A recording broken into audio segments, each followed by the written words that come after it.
Share করতে চাই যে ঈদের দিনের সুন্নাহগুলো কি। ঈদ উল ফিতরের সর্বপ্রথম যে কথা সেটি হচ্ছে তাকবীর, তাকবীর দেওয়া। বিষ্ণু বলেছেন ওয়াজাইয়িনু আয়াদাকুম বিতাকবীর, তোমরা তাকবীর দিয়ে ঈদের সৌন্দর্যকে বাড়াও।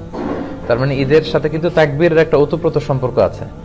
এবং আল্লাহ বলছেন ওয়ালিতুকমিলুল ইদ্দা, রোজার আয়াতের পরে আল্লাহ বললেন তোমরা রোজার 29 দিন বা 30 দিন রোজা পালন করবে। হ্যাঁ, তারপরে ওয়ালিতুকাব্বিরুল্লাহ, তোমরা আল্লাহর তাকবীর দিবে। কেন? আলামা হাদাকুম, এই যে আল্লাহ তোমাদের হেদায়েত দিয়েছেন, 30 দিন সিয়াম পালনের তৌফিক দিয়েছেন, এটার শুকরিয়া স্বরূপ তোমরা তাকবীর দিবে।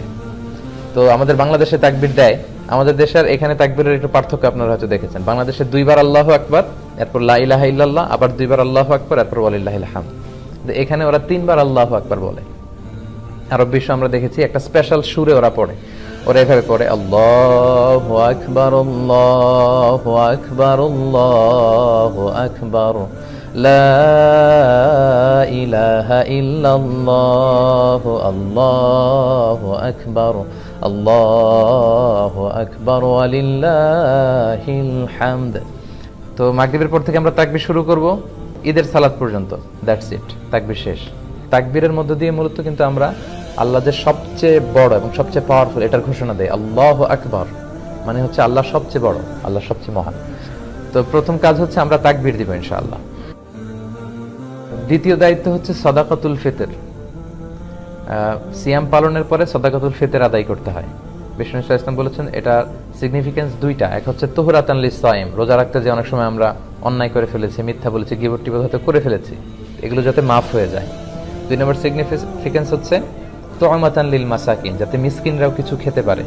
আমরা পায়েস খাবো, ফিন্নি খাবো, সেমাই খাবো, কিন্তু যারা সুবিধা বঞ্চিত তারা কিছুই খাবে না। এটা আসলে ঈদের শেয়ারিংটা ওইভাবে হয় না, বরং তারাও যাতে কিছু শেয়ার করতে পারে, খেতে পারে, এজন্য মূলত। আর সম্মানিত শুধু এটা অবশ্যই এটা ডেডলাইন হচ্ছে ঈদের নামাজ। ঈদের নামাজের আগে আপনাকে পে করতে হবে। ঈদের নামাজের পরে দিলে কিন্তু সাদাকাতুল ফিতরের সওয়াবটা আর হয় না। বিষ্ণু বলেছেন মান আদ্দাহা ক্বাবলা সালাত ফাহিয়া যাকাতুন মাকবুলা, যারা ঈদের সালাতের আগে এই সাদাকাতুল ফিতরটা দিয়ে দিল এটা কিন্তু অ্যাকসেপ্টেড একটা সাদাকাতুল ফিতর হবে। ওমান আদ্দাহা বা'দা সালাত, আর ঈদের সালাতের পরে যদি সাদাকাতুল ফিতর আপনি দেন তাহলে ফাহিয়া সাদাকাতুম মিনাস সাদাকাত, এটা নরমাল চ্যারিটি হবে, আপনি সাদাকাতুল ফিতরের সওয়াব পাবেন না। এজন্য ঈদের সালাতের আগে আমরা এটা আদায় করব। খাবার দিয়ে দিতে বলেছেন বিষ্ণু ইসলাম। 4টা খাবারের কথা পাওয়া যায়, খেজুর দিয়ে, জব দিয়ে, বার্লি দিয়ে, কিশমিশ দিয়ে। এরপরে একটা সুন্নাত হচ্ছে ঈদের দিন গোসল করা সকালে। বিশ্বনবী গোসল করেছেন কিনা এই মর্মে আমি পাইনি এভাবে, কিন্তু ইবনে ওমর উনি গোসল করতেন, ইবনে ওমর রাদিয়াল্লাহু আনহু। তো উনি গোসল করতেন, হয়তো উনি রাসূল সাল্লাল্লাহু আলাইহি ওয়াসাল্লামকে দেখেছেন গোসল করতে, এজন্য উনি করতেন। তো গোসল করাটা ঈদের দিন সুন্নাহ। এরপর লুবসু আহসানিস সিয়াব, আপনি নতুন কাপড় বা পাঞ্জাবি যদি থাকে এটা পরতে পারেন, আর নতুন কাপড় না থাকলে পুরাতন যেগুলো আছে এগুলো ধুয়ে আয়রন করে ওইটা পরতে পারেন। এরপর ঈদের দিন আরেকটি সুন্নাত হচ্ছে আত-তাতিব। তাতিব মানে হচ্ছে তিব ব্যবহার করা, সুগন্ধি, পারফিউম। এটা এমনি ব্যবহার করা সুন্নাহ। বিষ্ণু সাল্লাল্লাহু আলাইহি ওয়াসাল্লাম পারফিউম দিতেন, আমরা তো সাধারণত হাতের এই জায়গায় দেই না, আল্লাহ রাসূল সাল্লাল্লাহু আলাইহি ওয়াসাল্লাম হাতের এইখানে দিতেন। এটার সিগনিফিকেন্স হচ্ছে উনি এখানে আতর ইউজ করে যার সাথে মুসাফা করতেন তার সাথে বিশ্বনবীর ব্যবহার করে আতরের ঘ্রাণ চলে যেত। সবার হাতে হাতে বিশ্বনবীর আতরের ঘ্রাণ। আর বিশ্বনবী মাথার এইভাবে সিঁথি করতেন, তো সিঁথি করে এইখানে আতর ঢেলে দিতেন, কপাল দিয়ে বেয়ে বেয়ে পড়তো। এই জন্য উনি যেখানে সেজদা দিতেন ওই সব জায়গায় আতরের ঘ্রাণ পাওয়া যেত। তো সুযোগ হলে আমরা পারফিউম ইউজ করবো ইনশাআল্লাহ। এরপরে হচ্ছে আল আকলু ক্বাবলাল খুরুজ আলা তামারাত আও গায়রিহা, ঈদের সালাতে যাওয়ার আগে আমরা খেজুর খেয়ে যদি সুযোগ হয় বেরোবো। তো ঈদ উল ফিতরে যেটা হয় মিষ্টি জাতীয় কিছু খেয়ে নামাজে যাওয়া সুন্নাত, কিন্তু ঈদ উল আজহাতে আবার বিপরীত, ঈদ উল আজহাতে কিছু না খেয়ে নামাজে যাওয়া সুন্নাত। কারণ ঈদ উল আজহার সিকোয়েন্সটা আল্লাহ বলেছেন যে ফাসাল্লি লিরাব্বিকা ওয়ানহার, মানে আগে সালাত পড়বেন, তারপরে কুরবানি করবেন, তারপরে কুরবানির গোশত খাবেন বা কিছু খাবেন, মানে আসসালাতু আউওয়ালান আন-নাহর সানিয়ান ওয়াল আকলু সালিসান। কিন্তু ঈদ উল ফিতরের সুন্নাহ হচ্ছে আপনি ঈদগাহে বা মসজিদে যাওয়ার আগে মিষ্টি জাতীয় কিছু খাবেন, খেজুর, চকলেট, ফিন্নি, পায়ের যদি মহল্লায় কেউ আপনাকে দাওয়াত করে আপনি হয়তো খাইলেন, মাঝে মাঝে কিন্তু অনেকে করে ইনভাইট করে সবাইকে।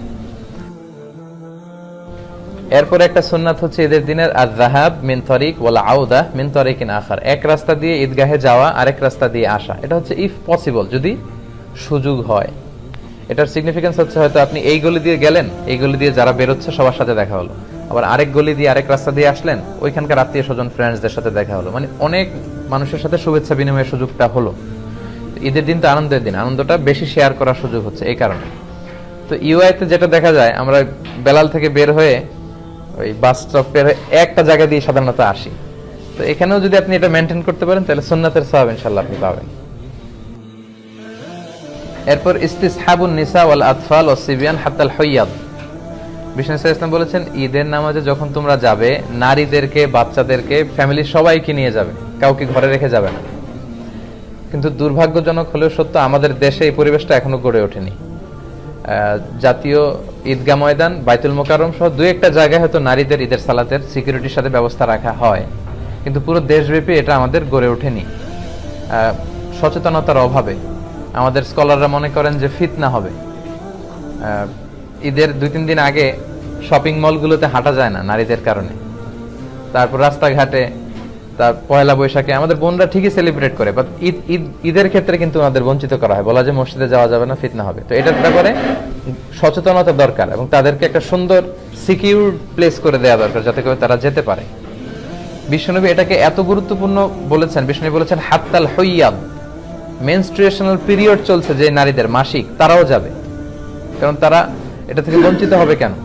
কারণ এত বড় গ্যাদারিং বছরে হয় 2টা, তখন খতিব সাহেব মুসলমানদের বিভিন্ন ক্রাইসিস, সমস্যা, সম্ভাবনা নিয়ে কথা বলবে, মোটিভেশনাল কথা বলবে, আমাদের মুসলমানদের কি সমস্যা যাচ্ছে, কি ক্রাইসিস আমরা পার করছি, হ্যাঁ, এই বিষয়গুলো নিয়ে বাৎসরিক একটা মোটিভেশনাল কথা ইমাম বলবেন। তো ওটা থেকে যদি আমাদের বোনেরা বঞ্চিত হয়, তাহলে উম্মাটিক ডেভেলপমেন্টটা আমরা করবো কিভাবে? তো সবাইকে একসাথে করতে হবে, সবাই।